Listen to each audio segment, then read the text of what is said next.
While early on the Switch indie RPG scene was pretty scant, over the years there's no doubt that it has filled in quite nicely.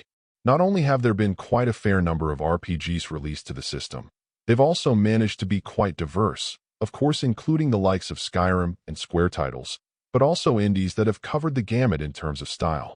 The Nameless, Slay Dragon happens to be in one of the less well-represented categories overall, and that's because its approach to everything from character setup to combat, to even how random encounters are handled, tends to use old-school pen-and-paper sensibilities.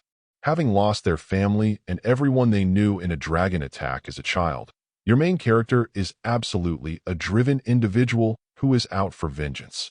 Along this journey, he'll thankfully be joined by some cooler heads, with each of your companions sort of filling out a useful party. You'll end up with a primary character that you can go to some pains to customize, a thief, a mage, and a cleric. I appreciate the fact the flow of the overall story doesn't neglect the rest of your party either, focused only on your main character, and that helps to flesh the narrative out a bit, providing a little more levity or pain at times for the sake of some variety. The tricky part may be the fact that because the vision for this game is more unique, providing for a great deal of customization and generally allowing you to forge your own path to some degree, some people may get thrown off by it. While the combat system feels more authentically old school, that also tends to make it a bit more plain and lacking in flair.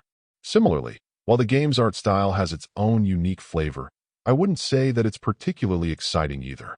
The emphasis here is absolutely more on the substance of the experience and honoring a specific style of play. Whether or not that aligns with what you may be looking for may be another matter. Overall, my final score for the game ended up being a 7.9. And if you're interested in picking it up, it's currently available on the Switch eShop for $17.99. Thank you for taking the time to listen to this review.